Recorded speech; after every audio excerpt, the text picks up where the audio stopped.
So we're going to talk about phases of shock. Okay? And although the septic shock is the most common one, as we talked, remember, this is made for hypovolemic shock. Okay? So hypovolemic shock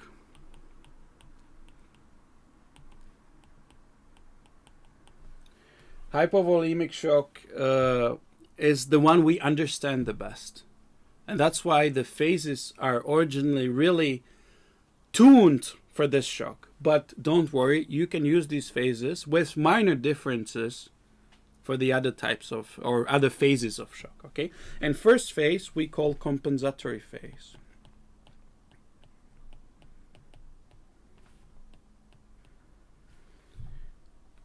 The other phase is decompensatory phase.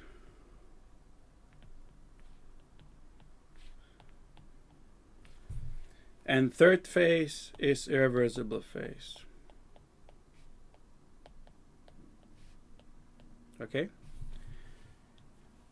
With the irreversible phase, please, it's really hard to understand, and basically, clinically, we cannot tell that someone is already in irreversible phase. It's so hard to tell, okay? It's impossible to tell. The irreversible phase is explained on the basis of cell level, okay? Yeah, and I will explain this at the end, okay? But basically, if someone dies and you're trying to do everything to save him, support him with all the functions and whatever, and he still dies, you will say at the end, he was already in irreversible phase and I couldn't save him, okay?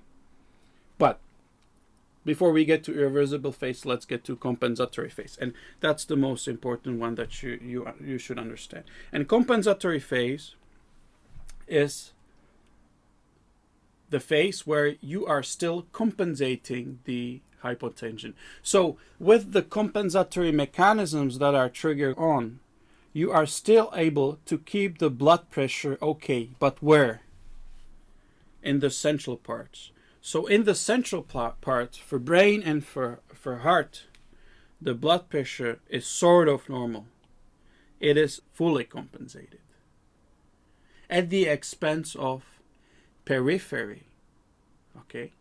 So in periphery, there is already ischemia going on, ischemic processes, but in the central parts, it's still okay. So you bleed, the cardiac output decreases, the blood pressure decreases. But thanks to centralization, which is the crucial word, thanks to the activated sympathetic trunk,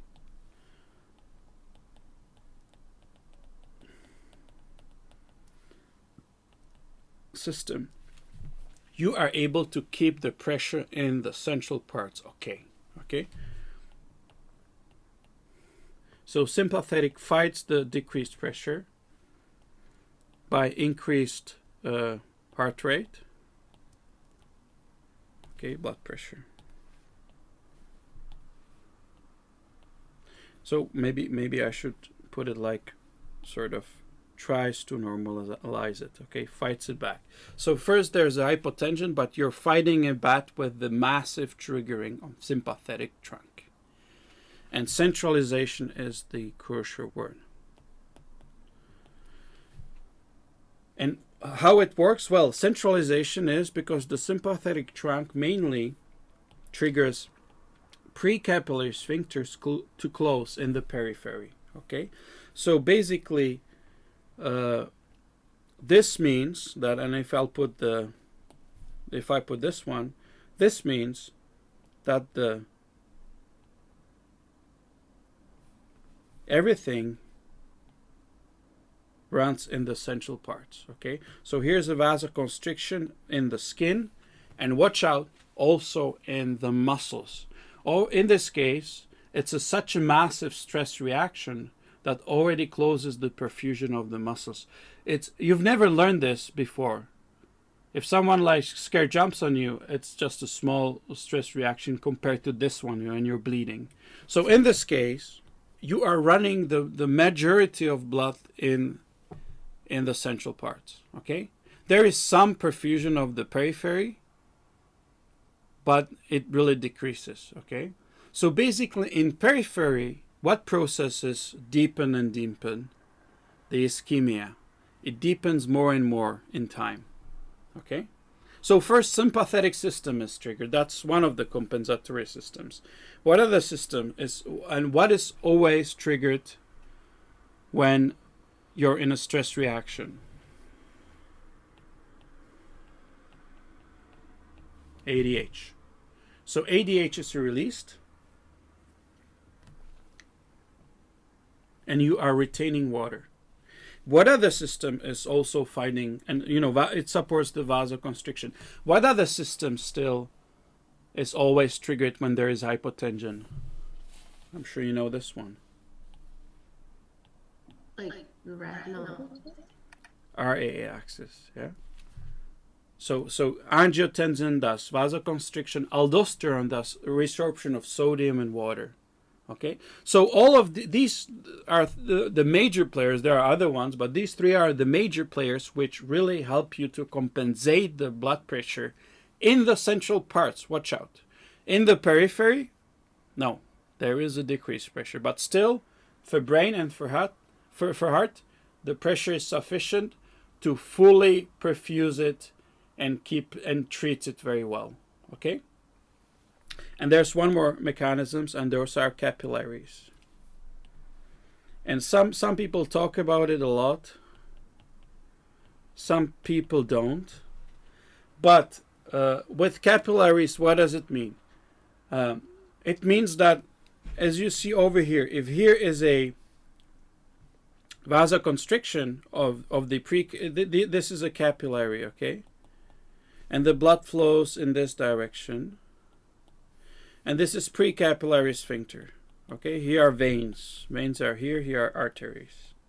And this is a capillary.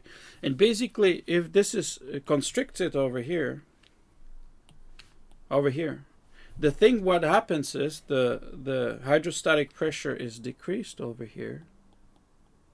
And that's why, actually, you are able to suck some of the interstitial fluid as well from the periphery.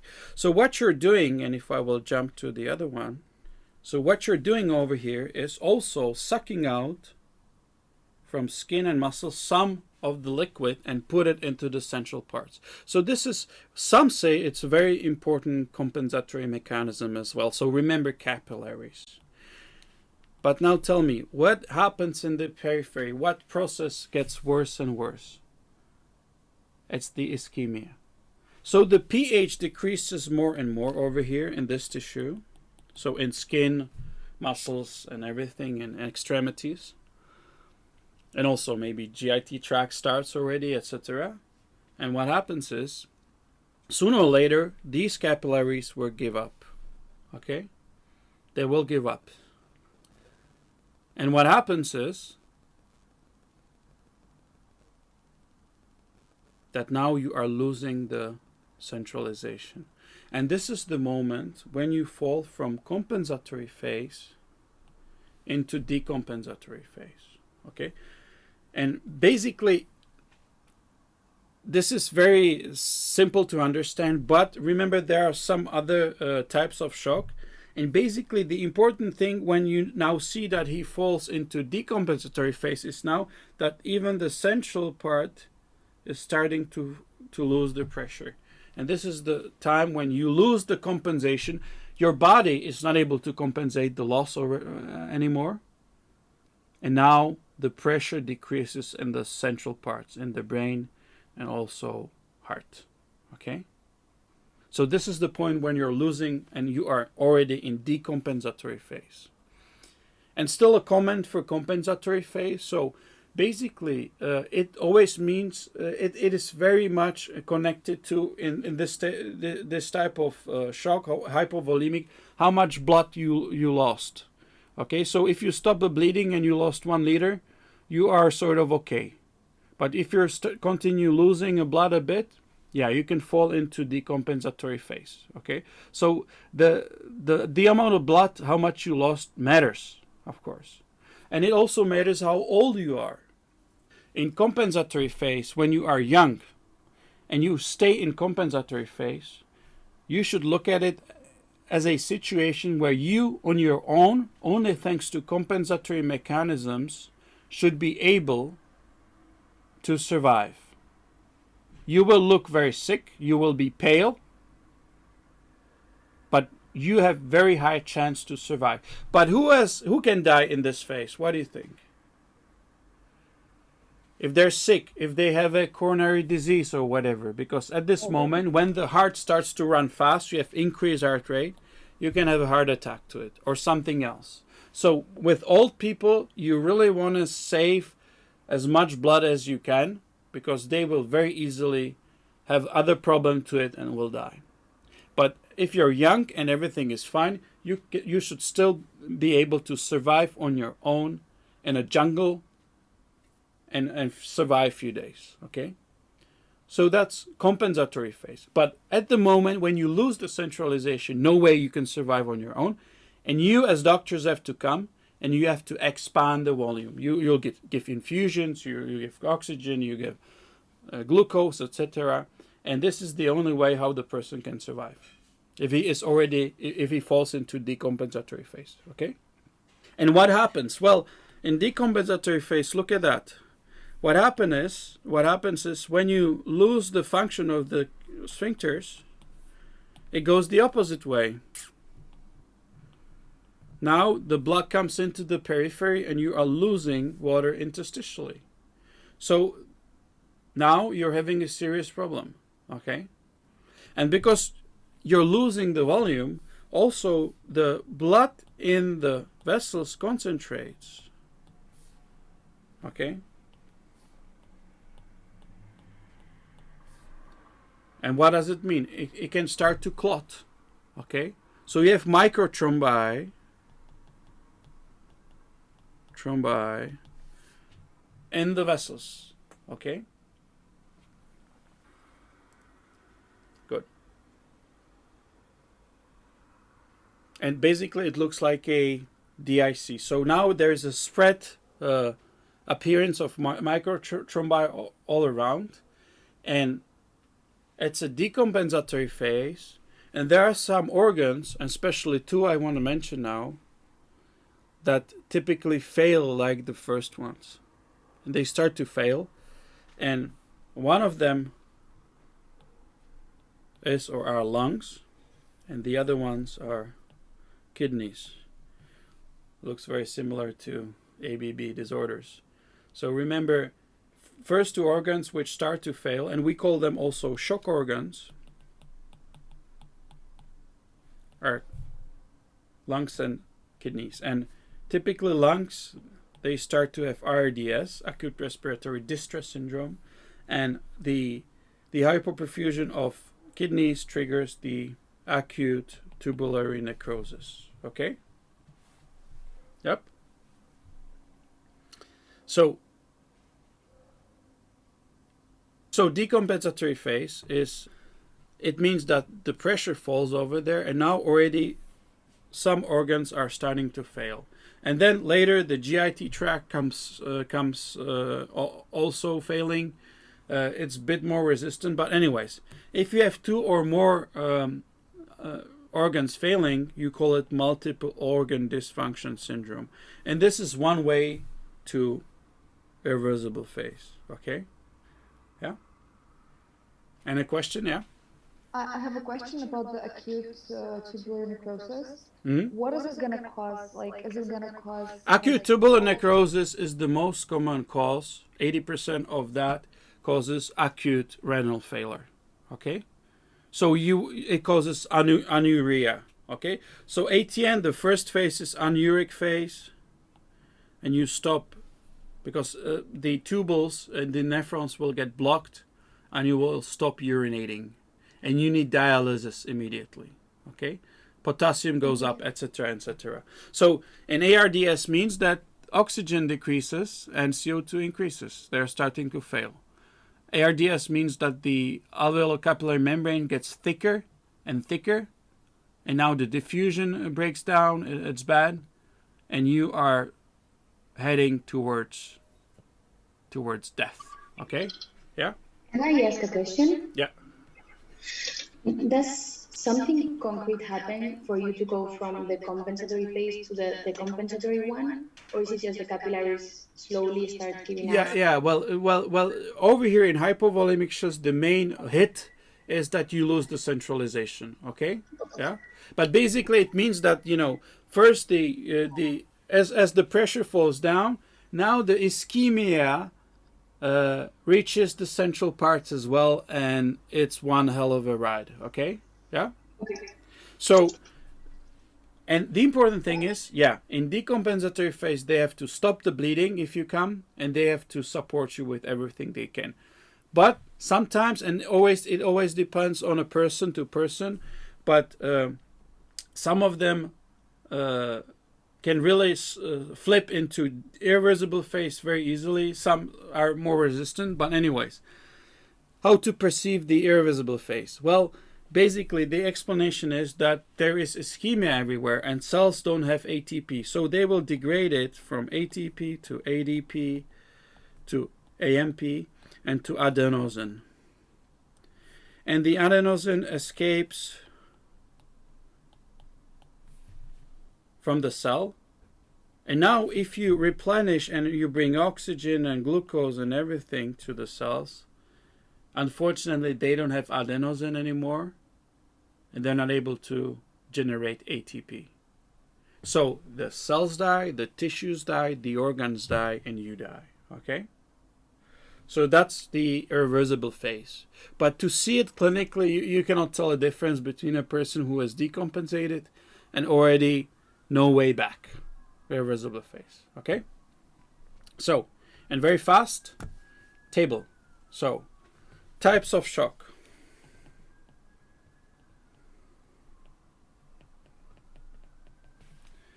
And we're going to put preload here.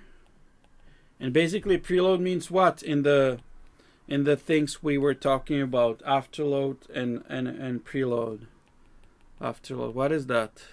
I'll tell you in a sec. Afterload and a skin. And preload means CVP or what? JVP or PCWP for left. CVP and JVP means right heart. PCWP means left heart. Cardio and afterload means systemic vascular resistance in this case. So over here we talk about left heart mainly. Okay, so left heart. But we talk about left heart in case of types of shock, like mainly because at the end it's about the cardiac output of the left heart that is very much like correlates with the hypotension or not. Okay, so but remember all of these phases are, or we talk about first phase, so it's compensatory phase. And now you will feel the small differences between the different types of shock. So hypovolemic, then there is cardiogenic,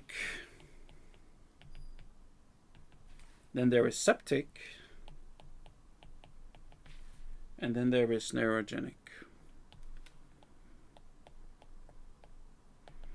And in case of hypovolemic shock, so what do you think? So preload, it's hypovolemic shock. So the blood is decreased, and I'm getting less of blood into the heart, so it's decreased. Afterload, well, it's a compensatory phase. So is there a compensation triggered by vasoconstriction? Yes. So afterload is increased, and this makes cardiac output decreased, of course. And skin, how is the skin?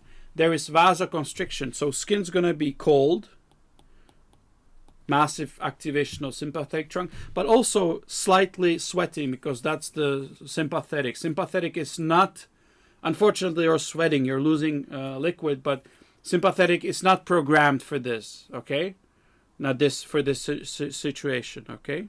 So sweating or clammy, the skin is clammy, you call it. Then in cardiogenic shock, what about preload? Well, there's MI or something and the heart is failing, so it's going to be filled with blood, so it's increased.